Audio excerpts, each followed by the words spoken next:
nouvelle partie sur le chapitre des intégrales. Dans cette vidéo, nous allons voir quelques conditions suffisantes pour l'intégrabilité. Donc, commençons par la proposition suivante. Donc, proposition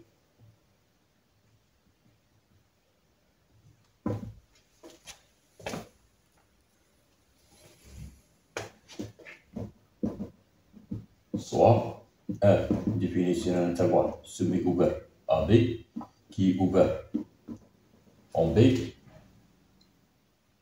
tel que la fonction R est continue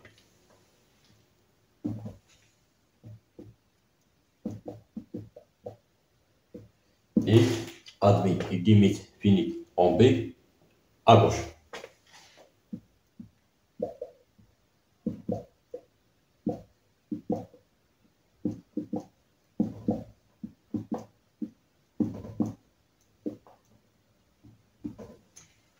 Admis une limite finie en B à gauche. Alors,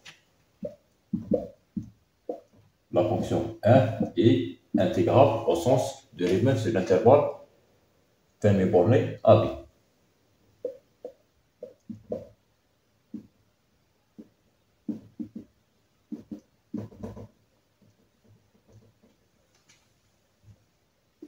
Sur l'intervalle fermé borné AB,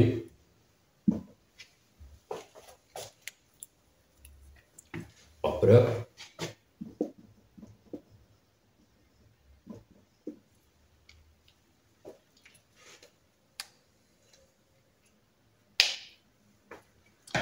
donc, puisque la fonction R est continue sur l'intervalle semi-ouvert AB qui est ouvert en B et admis une limite finie en B, donc elle est prolongible par continuité sur l'intervalle fermé borné AB. Donc, d'après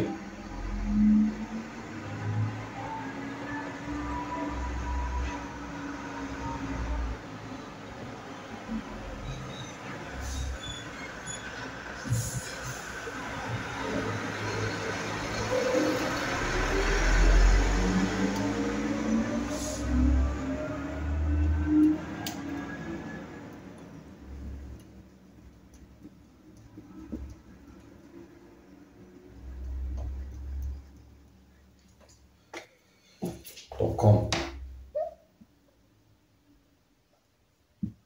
F est continue sur AB et limite de f de x quand x envers B à gauche existe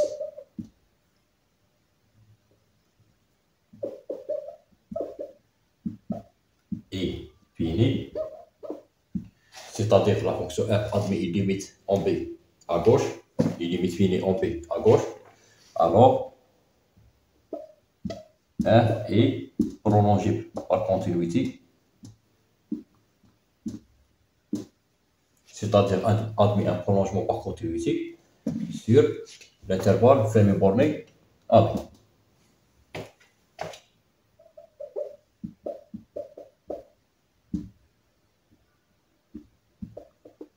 Sur l'intervalle fermé borné AB. Donc, on note par R tilde son prolongement par continuité sur le compact de R AB. Donc, soit R tilde le prolongement par continuité de la fonction f sur l'intervalle AB.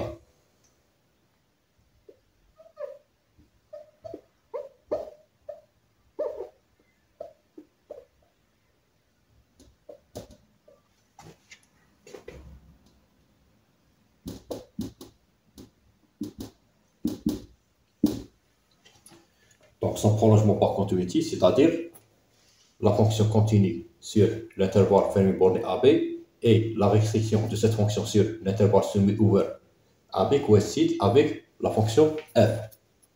C'est-à-dire, quel que soit x appartient à l'intervalle semi-ouvert AB, f tilde de x est égal à f de x. Et bien sûr, f tilde est continu sur AB. Donc je vais commencer ici.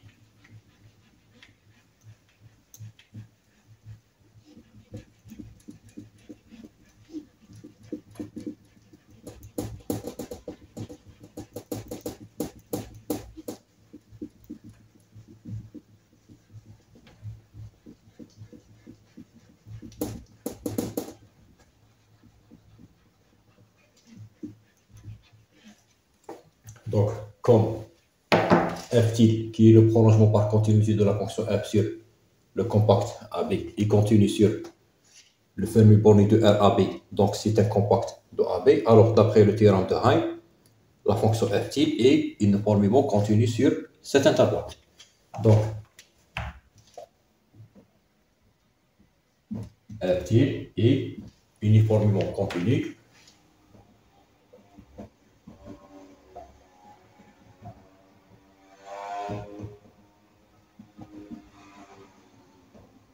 sur le compact AB. Donc, soit epsilon strictement positif, c'est-à-dire soit epsilon un paramètre réel strictement positif, arbitraire. Donc, on va chercher deux fonctions en escalier, psi epsilon et phi epsilon, telles que la fonction f est inférieure ou égale psi epsilon et supérieure ou égale phi epsilon, et l'intégrale de phi epsilon moins psi epsilon plus autres moins phi epsilon est inférieure strictement epsilon. D'après les définitions et les propositions sur l'intégral au sens de Riemann que nous avons vu. Donc, soit epsilon strictement positif,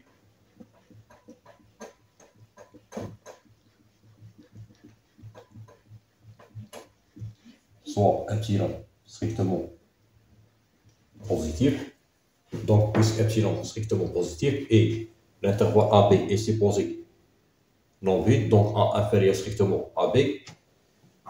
Donc, pour epsilon strictement positif, on a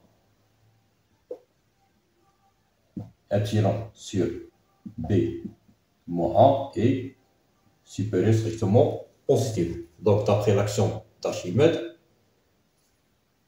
et plus précis comme l'intervalle 0, l'intervalle ouvert 0, epsilon sur B moins A est non vide, puisque epsilon sur B moins A est supérieur strictement à 0, alors on peut trouver un nombre réel strictement positif entre epsilon sur B moins A et 0. C'est-à-dire on peut trouver un nombre réel strictement positif qui est inférieur strictement à epsilon sur B moins A.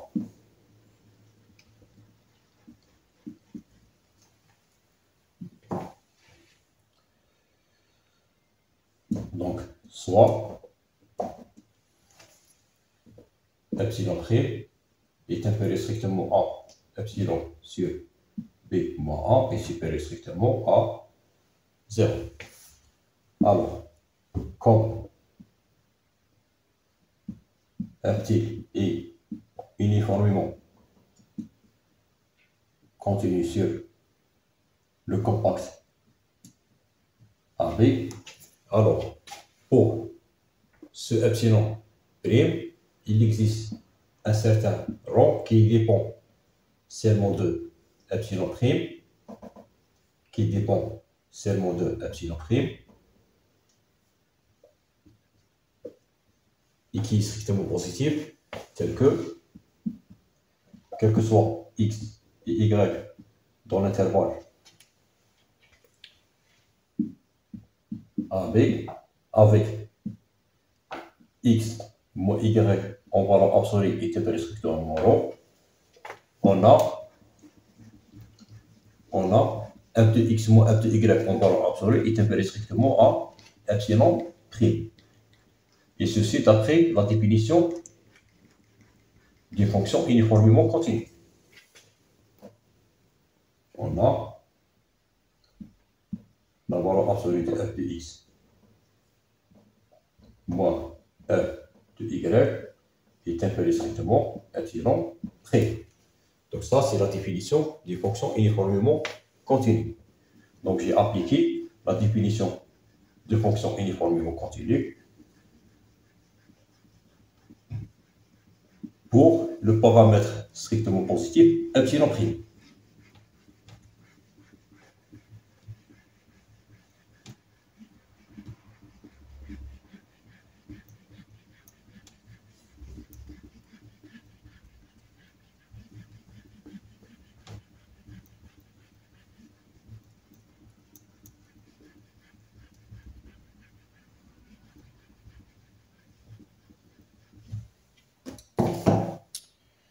Donc, pour trouver les fonctions psi epsilon et phi epsilon, on a besoin de chercher d'une subdivision convenable. Donc, soit où on considère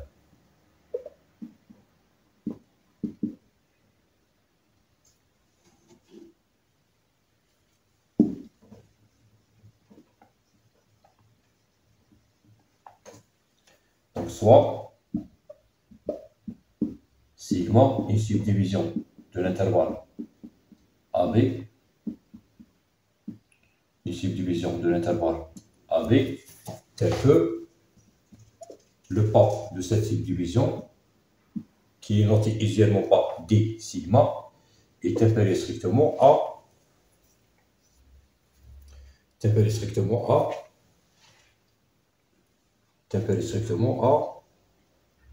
rho. Et soit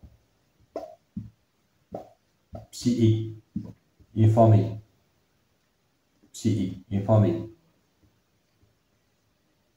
de un point de l'intervalle AB, une famille de un point de l'intervalle AB, tel que psi i appartient à l'intervalle ouvert xi plus 1, quel que soit il entre n moins 1 et supérieur ou égal 0.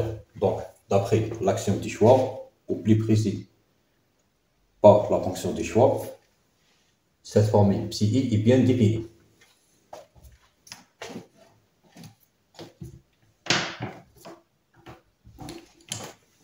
On considère, à ce moment-là, on peut considérer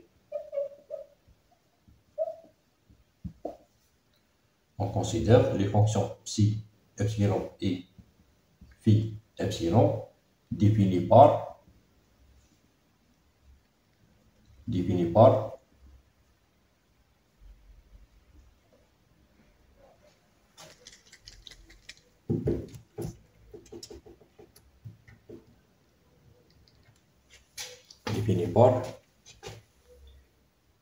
psi epsilon de x est égal à f de psi i plus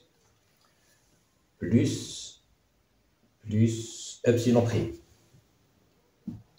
Et phi epsilon de x est égal à f de psi i plus, plutôt moins,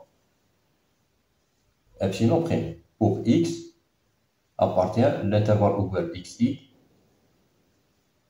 plus 1.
Donc,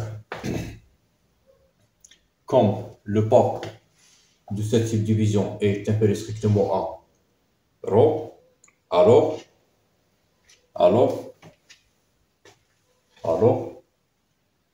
quel que soit x dans l'intervalle xi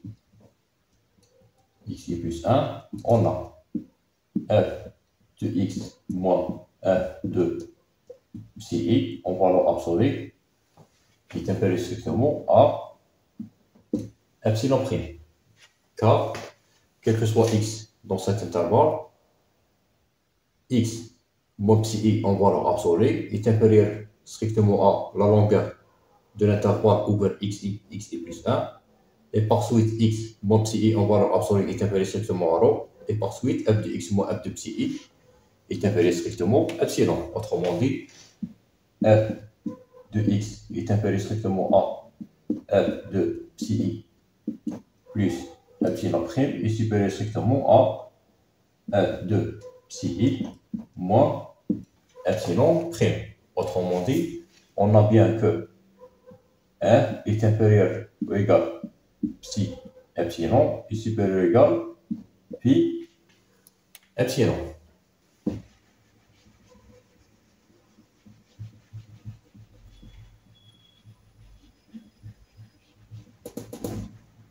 Donc,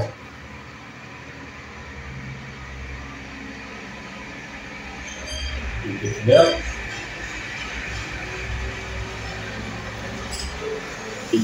que f est inférieur ou égal psi epsilon est supérieur ou égal phi epsilon.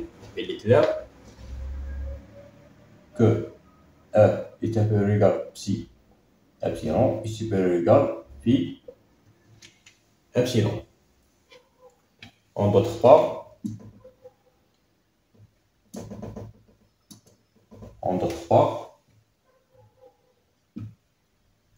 l'intégrale de a à b de psi epsilon moins phi epsilon est égale, puisque donc, psi epsilon moins phi epsilon de x dx. Donc, comme la subdivision sigma est adaptée à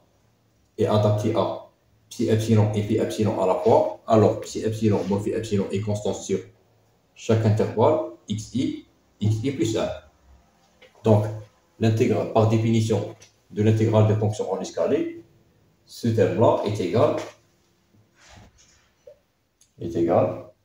la somme de i est égale 0 jusqu'à n-1 de psi epsilon moins phi epsilon moins phi epsilon, c'est-à-dire la valeur commune de psi epsilon moins phi epsilon sur l'intervalle xi plus 1 ouvert fois xi plus 1 moins xi. Donc, la valeur commune de psi epsilon moins phi epsilon sur l'intervalle xi plus 1 moins xi est égale f de psi plus epsilon prime moins, entre parenthèses, f de psi moins epsilon prime. Donc, il est égal f de psi plus epsilon prime moins f de psi moins epsilon prime. Le tout multiplié par xi plus 1 moins xi. Donc, est égal, la somme de i est égale 0 jusqu'à n-1 de epsilon prime fois xi plus 1 moins xi.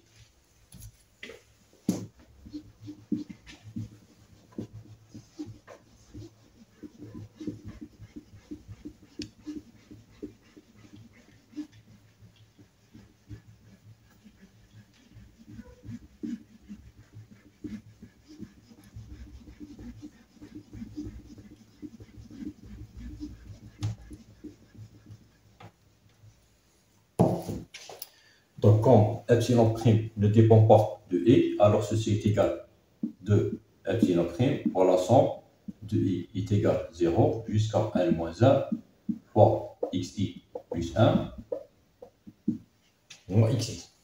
Donc, il est égal de epsilon prime fois B moins A.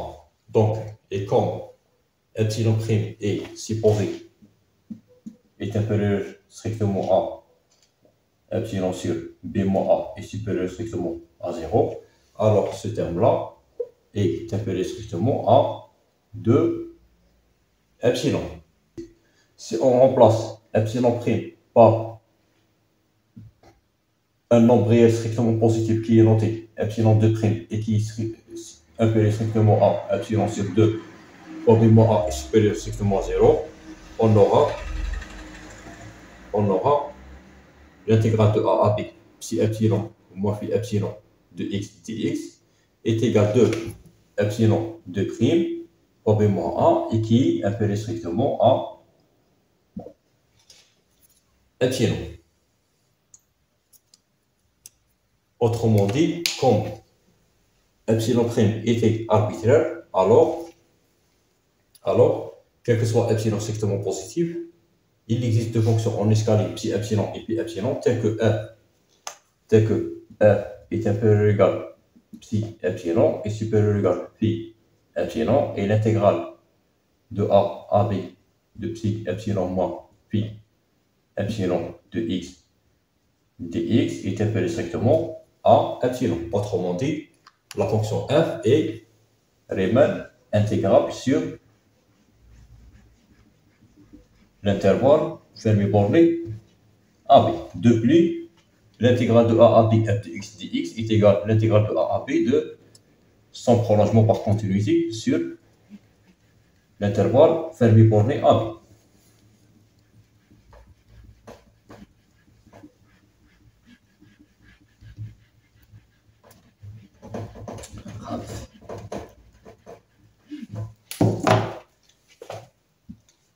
Ainsi,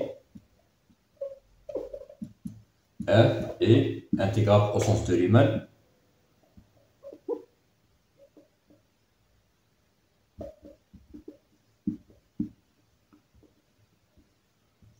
sur le compact AB. De plus,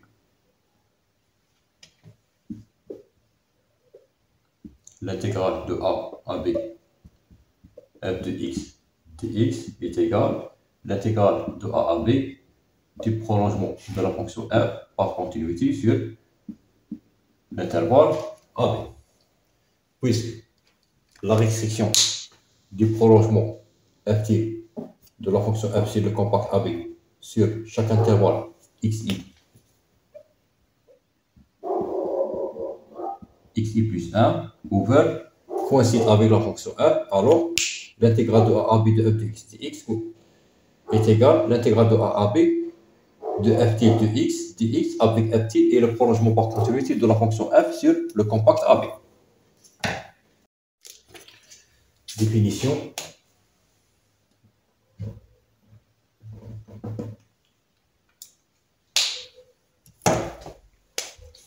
Une fonction f définie sur un intervalle compact de R est dite en escalier, plutôt est dite continue par morceau.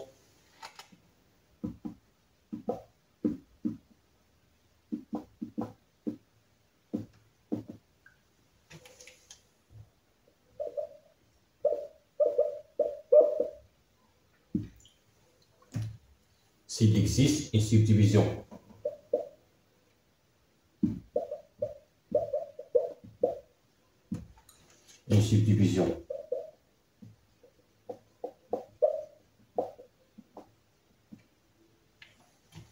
sigma de l'intervalle AB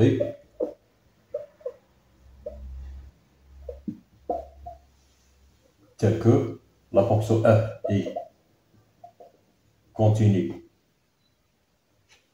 sur chaque ouvert xi plus 1 avec i inférieur ou égal à n-1 et supérieur ou égal à 0 parce que là, on a une famille des intervalles déterminés par cette subdivision. Donc, i doit être inférieur ou égal à n-1 et supérieur ou égal à 0. et admet une limite finie.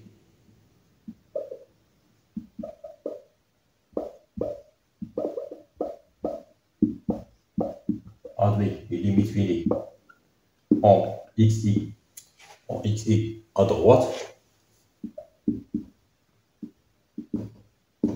c'est-à-dire limite de f de x quand x envers xi à droite existe et finie.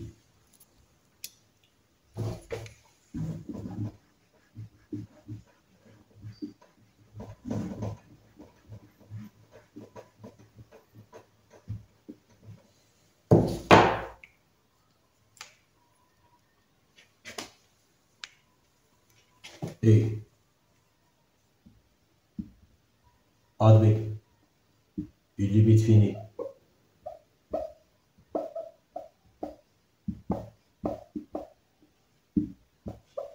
en b, plutôt en xi plus 1 à gauche.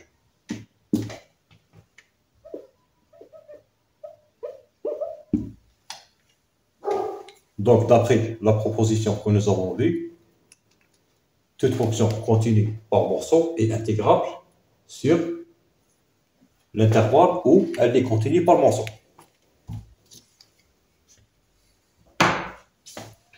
Pour cela, on a la proposition suivante.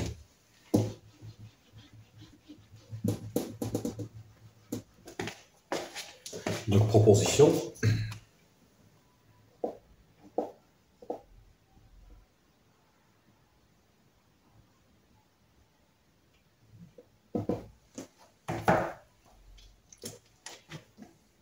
donc, si f est une fonction définie et continue par morceau sur un compact de f AB,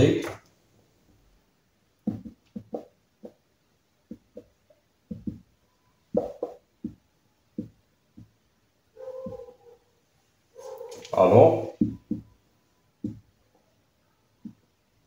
f est Riemann intégrable sur l'intervalle fermé borné AB. Bien sûr, jusqu'à maintenant, l'intervalle AB est supposé A inférieur strictement à B, c'est-à-dire est supposé n'est pas un singleton. Alors f est Riemann intégrable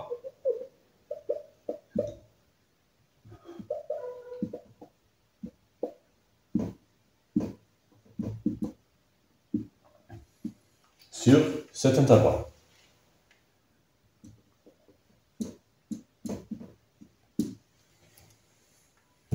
Donc la preuve est une conséquence directe de la proposition précédente. Donc c'est une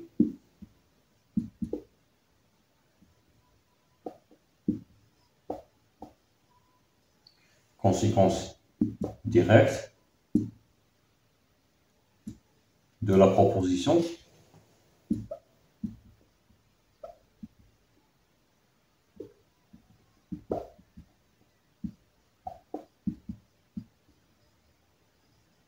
précédente.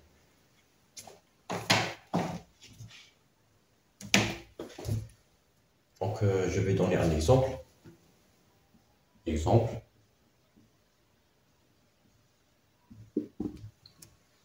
Donc la fonction f qui est définie sur le fameux borné de r 0,3 à valeur réelle qui à chaque x va associer f de x, c'est la partie entière de x. Donc il est clair que cette fonction est continue par morceau sur l'intervalle 0,3 puisqu'elle est constante sur l'intervalle 0,1 qui est ouvert en 1 et constante sur l'intervalle N2 qui est ouvert en 2 et constante sur l'intervalle 2,3 qui est ouvert en 3. Donc, par définition, est une fonction continue par morceau, puisque chaque fonction constante est une fonction continue. Donc, d'après cette proposition, la fonction f est intégrable au sens de Riemann sur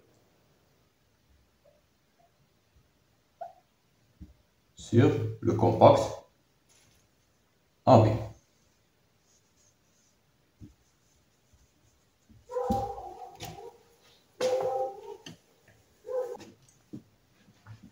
Donc corollaire,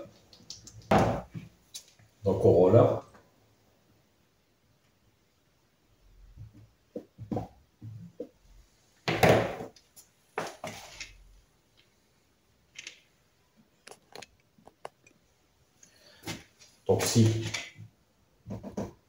f est une fonction définie et contenue sur un compact de R AB avec A inférieur strictement AB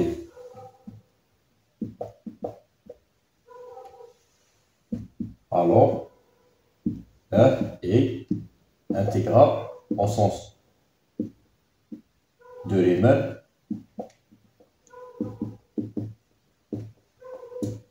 sur l'intervalle AB.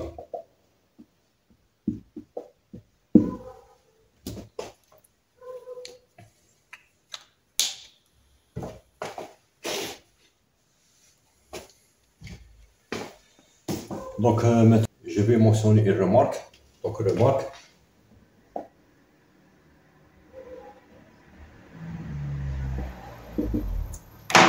Une remarque qui est très importante. Donc si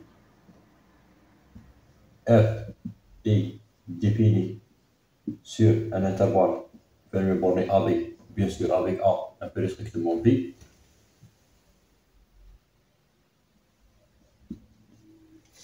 si f est une fonction nulle sur un intervalle fermé borné AB avec A inférieur strictement B, donc si f est nul sur un compact de R AB,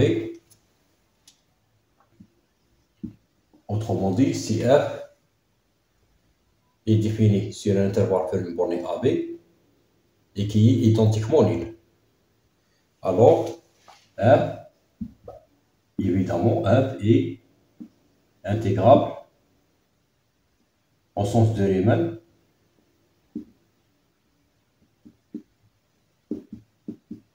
sur le compact AB, puisque c'est une fonction identiquement nulle, donc elle est une fonction en escalier. Donc, si f est nul identiquement nul sur le compact AB, alors f est une fonction en escalier pour la subdivision sigma définie par xi avec i inférieur ou égal à 1 supérieur ou égal à 0 avec x0 est égal à et x1 est égal b. Et la valeur commune de la fonction f sur l'intervalle ouvert AB, c'est 0. Donc, par définition,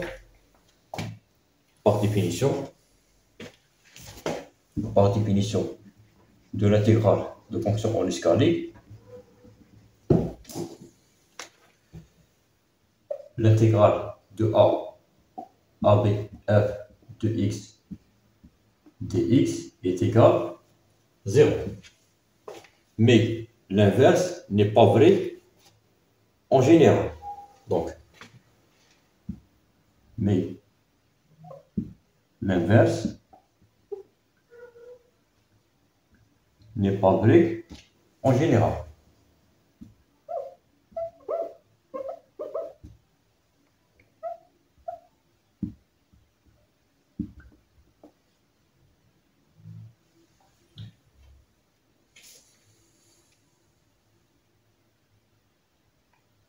En effet, d'après, par exemple, f de x est égal à 0 si x appartient à l'intervalle AB qui est ouvert en B et qui est égal à 1, par exemple, si x est égal à b. Donc, cette fonction n'est pas nulle. Mais l'intégrale de a à b f de x dx est égale 0. Donc il existe au moins un point x0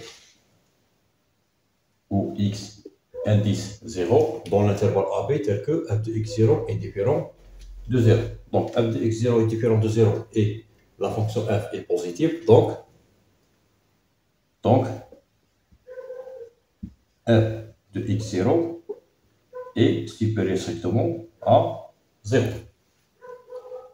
En d'autres part, donc juste un petit rappel, en d'autres part, la fonction f est continue au point x0 ou de manière générale au point a, un nombre réel a, équivaut que, quel que soit epsilon strictement positif, il existe un certain rho qui dépend de epsilon et a, tel que, quel que soit x dans le domaine de définition de la fonction f, avec x moins a est inférieur strictement à rho, implique la valeur absolue de f de x moins f de x0 est inférieur strictement à epsilon. Ça, c'est la définition de la continuité en point A. Donc, puisque la fonction f est continue sur l'intervalle fermé borné AB, donc en particulier, elle est continue au point x0.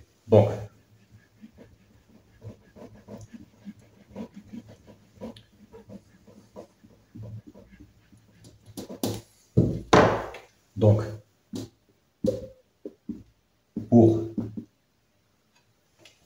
pour epsilon est égal à f de x0 divisé par 2, qui est strictement positif, puisque f de x0 est strictement positif, donc f de x0 divisé par 2 est strictement positif.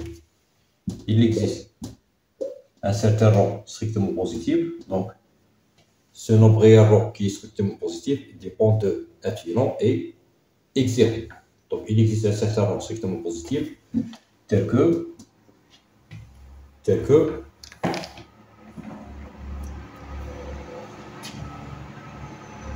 que soit x appartient à l'intervalle fermé borné AB avec la valeur absolue de x moins x0 est inférieur strictement à rho, on a la valeur absolue de f de x moins f de x0 est inférieur strictement à epsilon qui est f de x0 divisé par 2. f de x0 divisé par 2.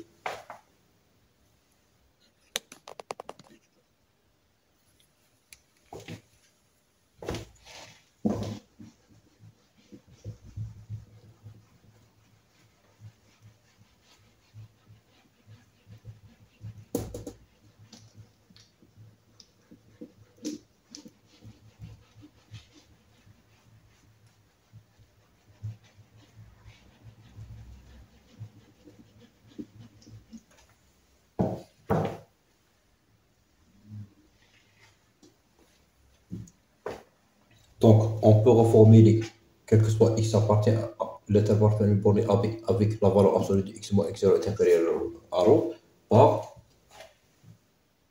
quel que soit x, vérifiant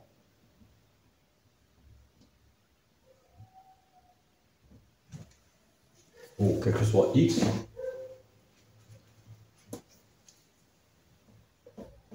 appartient à l'intervalle x0 moins rho, x0 plus rho, l'intervalle fermé borné AB.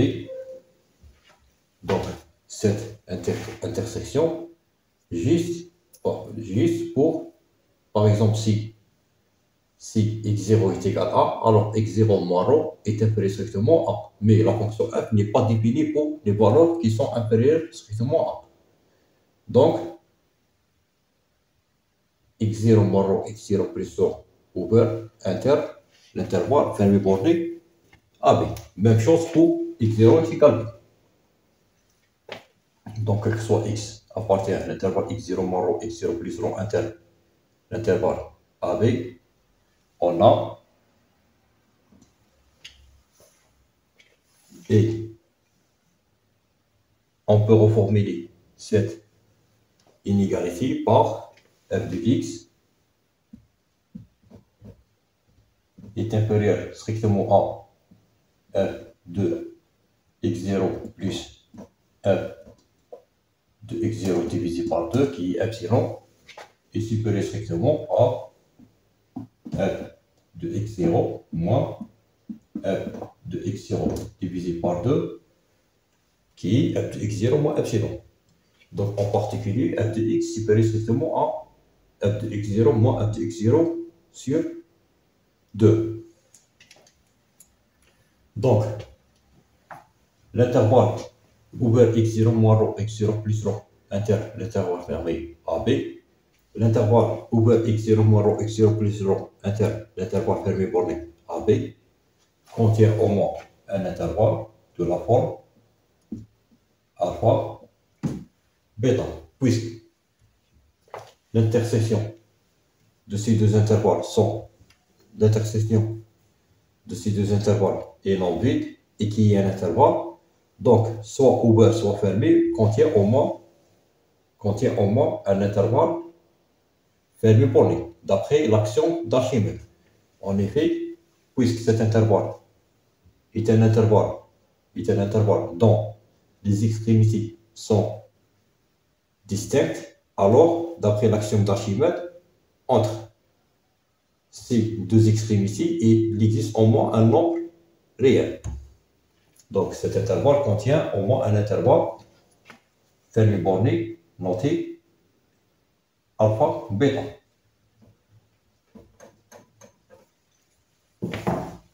Donc en d'autres part,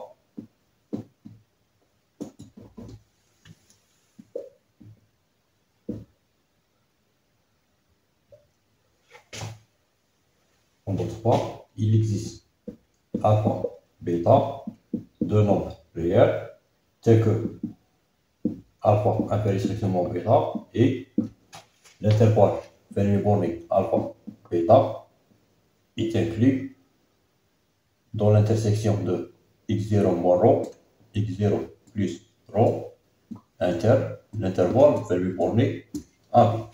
Donc, d'après la relation de Charles, l'intégrale de A à B f de x dx est égale à l'intégrale de A à alpha f de x dx plus l'intégrale de alpha bêta f de x dx plus l'intégrale de bêta AB f de x dx. Et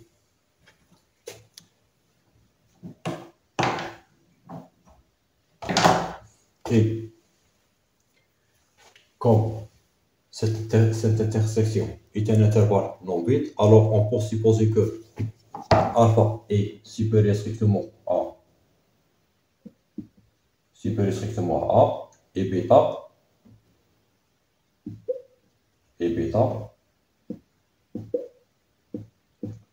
inférieur strictement à B.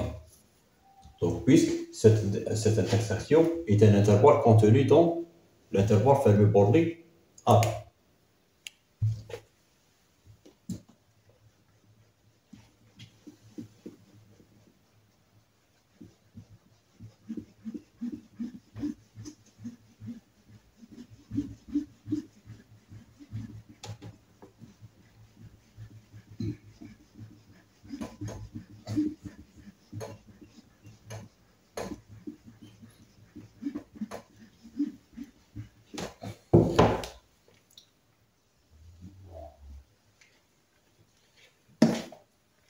Donc, d'après les propriétés que nous avons vues sur l'intégrale au sens de Riemann, en particulier la propriété qui est ici, G est une fonction positive sur un intervalle par exemple x1 x2, l'intervalle fermé borné AB, plutôt l'intervalle fermé borné x1, x2, alors l'intégrale de g sur x1 de x1 à x2 est positive. Donc, d'après cette propriété,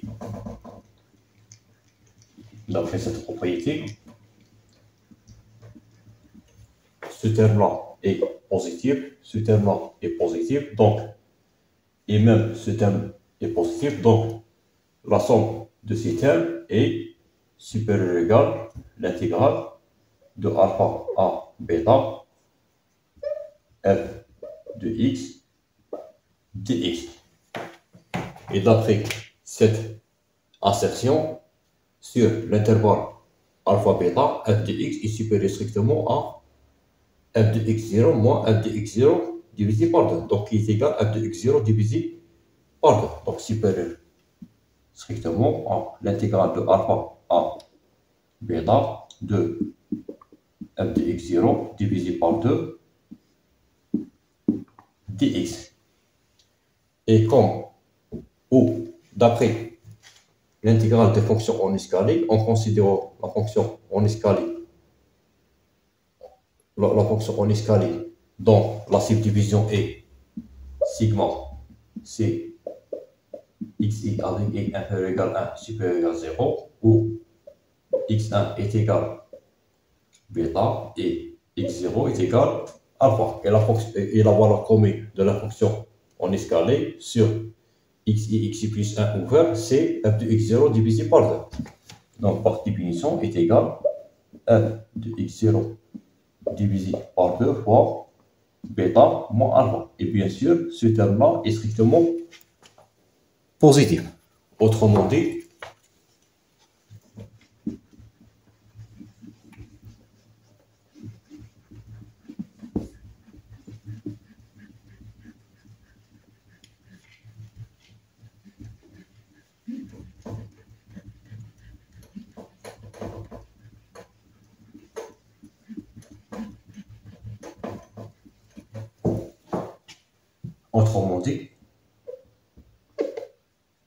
l'intégrale de a à b f de x dx est supérieure strictement à 0. Donc, en particulier, l'intégrale de a à b f de x dx est différente de 0. Ainsi, par